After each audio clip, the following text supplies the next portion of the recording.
os casos mais assustadores do Linha Direta.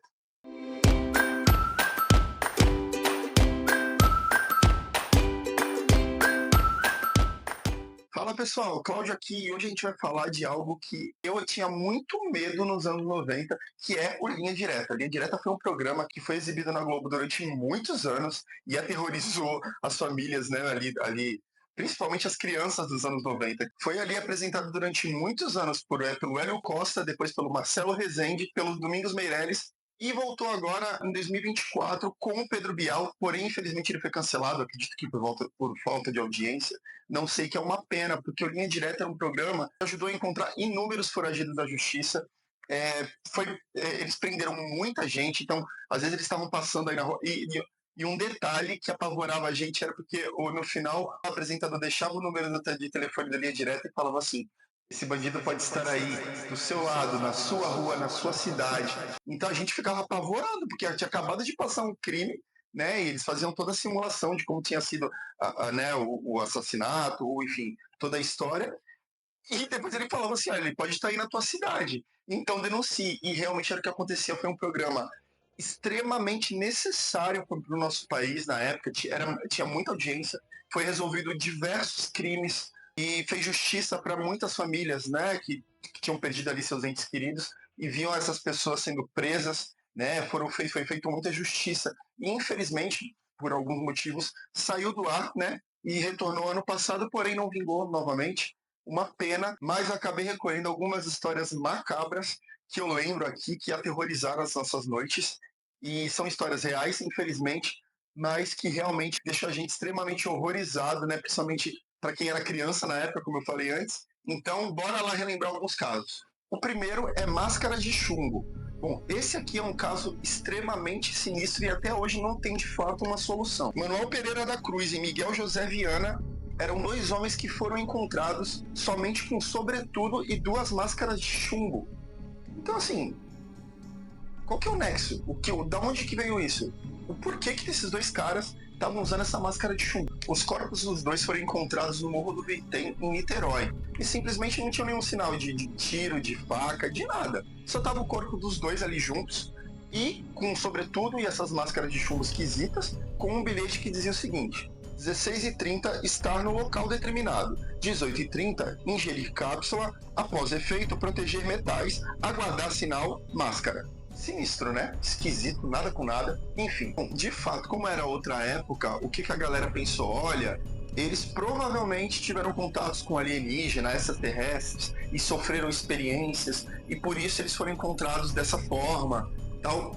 Mas também alguns estudiosos acham que eles podem ter morrido ali, de fato, eles poderiam ter sido de uma seita ciento-espiritualizada, que eles poderiam ter usado ali drogas psicodélicas e estavam muito doidão, enfim, e acabaram morrendo ali, seita, sabe como é, entra na cabeça das pessoas e, enfim. O fato é que anos depois, em 2004, eles descobriram que, na verdade, por desleixo das autoridades da época, os corpos deles nunca passaram por uma necrópsia, ou seja, nunca souberam do porquê que eles morreram e ficou por isso mesmo, por pura negligência. E é isso, né? Brasil. Esse aqui eu confesso que eu morro de medo, cara. Eu lembro quando eu era criança, eu me cagava todinho só de imaginar, só de escutar as histórias que meus pais contavam da época que eles iam pela TV e tal, que é o Bandido da Luz Vermelha. João Acácio Pereira da Costa, mais conhecido como Bandido da Luz Vermelha, ele invadia ali as casas da elite paulistana e simplesmente matava quem estivesse no caminho dele. E por que ele levou esse nome? Ele entrava na casa com uma luz vermelha. Ele entrava na casa com uma lanterna de luz vermelha. Imagina isso. Cara, imagina que você tá na tua casa, sei lá, você escuta um barulho de madrugada e você só vê um homem com uma luz vermelha vindo na sua direção. Rapaz, eu me cagava todinho, cara. Me cagava de... Olha, mano. Então, assim, ele só invadia mansões, né? E se ele, de repente, encontrasse ali no meio do caminho, se fosse atrapalhar o caminho dele, ele te matava de primeira. Em 1967, ele finalmente foi preso e confessou que assaltou mais de 20 mansões e que matou 4 pessoas. Ele ficou preso durante muitos anos e depois, quando ele foi solto, ele foi morto com um tiro no rosto. Supostamente por uma briga de bar, mas enfim, também não faz saudade, também é um que não faz falta nenhuma. Ó, vai pro inferno. O próximo e lamentável é o Césio 137. Eu lembro que na época também eu não conhecia essa história, e me apavorou muito, porque é algo assustador, né? Eu conhecia muito a história de Chernobyl e nunca soube na época, lembrando aqui que eu tô falando de 1990 e noventa e tanto, tá? Que passava linha direta. Não sabia que algo parecido havia acontecido no Brasil. Lógico, com proporções bem menores. Porém, existem vítimas do Césio até hoje. É um produto extremamente radioativo e infelizmente ceifou várias e várias vidas por um descuido, por ignorância. Em 1987, dois catadores estavam ali mexendo ali no lixo de um hospital e viram um aparelho ali que olharam falando assim: nossa, esse aparelho aqui deve valer uma grana, vamos abrir ele, né? Claro. Logicamente, a culpa disso foi do hospital por ter descartado um aparelho da forma totalmente errônea, de uma forma totalmente incorreta. Mas enfim, eles ficaram olhando ali e levaram para a oficina deles, ficaram lá tentando abrir, até que conseguiram abrir esse bendito aparelho. E quando abriu, saiu uma luzinha ali, que ficava uma luzinha azul ali, que ficava acesa ali, e o pozinho ali, né, brilhava. E eles ficaram ali encantados com aquilo ali. Falaram: nossa, que legal! Olha isso, que mágico! O que ele fez? Gente, como eu falei aqui, em 1987, não existia internet. Era um pessoal sem instrução ali que estava mexendo, infelizmente. Se hoje em dia ainda existem pessoas ignorantes, pessoas que... Ignorante que eu falo não é nem por maldade, não. Pessoas que realmente não têm instrução, acabam não tendo um estudo direito. Enfim, hoje com comunicação, com internet, assim, imagine em 1987, né? Que as pessoas nem sabiam o que era Césio, né? E esse rapaz viu esse brilho, né? Que depois foi apelidado de o brilho da morte. Ele simplesmente pegou esse aparelhinho, levou para casa para mostrar para a filha. A filha olhou aquilo, começou a brincar com o pó. E depois, criança não lava a mão direito, enfim, o que ela fez? Ela simplesmente foi comer, depois de um tempo foi comer um pão, e infelizmente ela engoliu o Césio. Pouquíssimo tempo depois ela já começou a passar muito mal. Ele também começou a sentir algumas náuseas, algumas coisas. A mulher dele também começou a ter alguns sintomas também esquisitos. Até que um amigo dele falou: será que vai de repente esse pozinho aí, depois que esse pozinho apareceu, você começou a ficar desse jeito, né? Você começou a passar mal e tal. Até que ele foi levar isso para as autoridades e descobriram na hora ali, né, que era o Césio-137, que era altamente cancerígeno, que era um produto radioativo, e com isso acabou que a filha dele, infelizmente, foi a primeira vítima do Césio, já que ela ingeriu o Césio. E ela foi a primeira vítima. O enterro da menina é a coisa mais triste de se ver, que é as pessoas não querendo que a menina fosse enterrada ali, sendo que a menina foi enterrada com chumbo, lá embaixo da terra mesmo, muito, muito, muito, muito embaixo, com todo o cuidado, com toda a proteção, mas as pessoas com medo, 1987, enfim, queriam expulsar a menina dali, a família. É muito triste, é o caos ali realmente. Toda a cidade teve que fazer um exame, tiveram que fazer lavavam as pessoas, tiveram que fazer algo sério, que foi pior do que o Covid, para as pessoas entenderem, né? As pessoas, as roupas eram incineradas, as pessoas davam banho nas pessoas ali de longe, tinham que separar os filhos dos pais. Era um ambiente de guerra, realmente, realmente. Foi algo bem triste. Infelizmente, esses dois rapazes também faleceram, assim como muitas pessoas faleceram, né? Muitas de câncer, né? Os que não faleceram na época contraíram câncer, e existem pessoas hoje em dia que têm câncer e têm ainda resquícios da radioatividade da época. Hoje em dia existe um campo lá em Goiânia, só que lógico, hoje é tudo protegido, essas substâncias estão bem enterradas lá, e um dos sobreviventes abriu uma associação de vítimas do Césio-137. E, enfim, foi esse incidente lastimável que, se a gente parar pra pensar, poderia acontecer com qualquer um de nós, né? Qualquer pessoa, você tá na sua cidade, de repente alguém vai lá, abre um produto que não sabe e infecta a cidade inteira, enfim, e o caos acontece. E esse é um dos episódios mais tristes do Linha Direta. E infelizmente, né, foi uma fatalidade que envolveu várias vítimas, entre crianças, idosos, adultos, enfim, animais. É triste demais. E esse aqui eu confesso que ele me dá arrepios até hoje, cara. Edifício Joelma. Com certeza você já escutou essa história. Foi o primeiro do Linha Direta Mistério, que era uma nova linha sobre casos sobrenaturais, né? Que até o momento não aparecia isso no Linha Direta, era mais casos reais, histórias ali sobre a vítima e tal. Só que não falava nada sobre aparições fantasmagóricas, sobre fantasmas, sobre espíritos, sobre maldições. E ali o Linha Direta abriu uma linha nova sobre espíritos. E esse aqui me apavorou. Eu lembro que eu tinha 14 anos, eu já estava trabalhando. E uma parte do meu trabalho era no almoxarifado. E aí o almoxarifado ficava num outro prédio. E eu tinha que ir lá sozinho. E era um almoxarifado meio velho, sabe? A luz piscava. E eu lembro que eu lembro da minha chefe falando: Cláudio, vai lá buscar uns papéis pra mim lá no almoxarifado. Aí eu fui lá, peguei a chave. Quando eu abri assim, eu olhei pro corredor, a luz piscando, aquelas pastas velhas, né? Aquelas caixas velhas meio tombadas. E eu falava: meu Deus, que medo. Meu Deus, que medo. E eu não podia falar: olha, eu não quero ir porque eu tô com medo da Linha Direta, que eu assisti ontem do Edifício Joel. Mas enfim, vamos à história. Bom, para quem não sabe, o Edifício Joelma era um dos maiores prédios que havia ali no centro de São Paulo. Era um prédio comercial onde existiam ali várias e várias empresas ali, vários jovens trabalhando ali, várias pessoas de todos os segmentos e áreas, enfim, ali também era um banco que funcionava ali. Então era um prédio relativamente novo, né? Não tinha sido inaugurado, não fazia tanto tempo assim.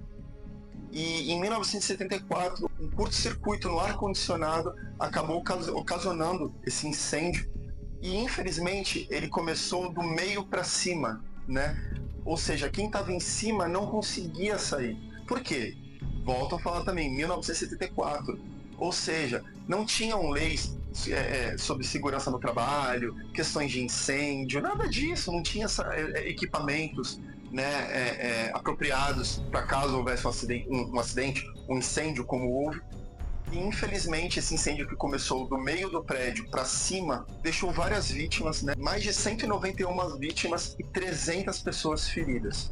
É também uma das imagens mais tristes de se ver. Se você olhar imagens do incêndio, vídeos do incêndio, vocês vão ver pessoas ali desesperadas com calor, não sabiam o que fazer, os helicópteros não conseguiam chegar porque era muita gente. Então o calor ali, o bafo quente não deixava muito. Fora que eles ficavam com medo de descer, porque as pessoas estavam tão desesperadas, né, com o fogo subindo. Lembra, ele estava ali no meio que eu falei. Então, no meio, o fogo vai comendo toda a parte de cima. Então, as pessoas estavam desesperadas. O helicóptero não podia descer ali com medo que derrubasse o helicóptero, né? Então, era realmente o caos. Os bombeiros não conseguiam dar conta, né? Então, as pessoas ali desesperadas com calor, elas se jogavam. Né? Então as pessoas estavam olhando para cima e de repente viam vários corpos caindo. Imagina, cair daquela altura, né? O que sobrava? Nada. Então é algo extremamente assustador. Muitas pessoas faleceram nesse dia, outras ficaram feridas, tem as marcas das queimaduras até hoje, né? Existem sobreviventes, porém ficaram marcados eternamente. E foi um dos maiores casos de incêndio, de catástrofes daquela década, se não, acho que do Brasil, o maior incêndio. Agora eu posso estar errado, mas eu acho que é um dos maiores incêndios mais trágicos do Brasil, sim. E logo após, né, todo esse caos, todas essas histórias, tudo isso que aconteceu, aí começaram as lendas, né, os casos de assombração. Começando a história pela família da Volkmar, que era uma funcionária. Ela e o irmão trabalhavam no prédio, porém o irmão conseguiu sair e ela, infelizmente, não. Ela era de uma família espírita. Então, o irmão ali com medo de falar para a mãe que já haviam encontrado o corpo dela, não falava. Porém, ela apareceu em uma visão para a mãe e avisou que: mãe, já encontraram o meu corpo. E a mãe questionou o irmão. Aí o irmão não aguentou e falou: olha, realmente, mãe, a Volkmar foi encontrada.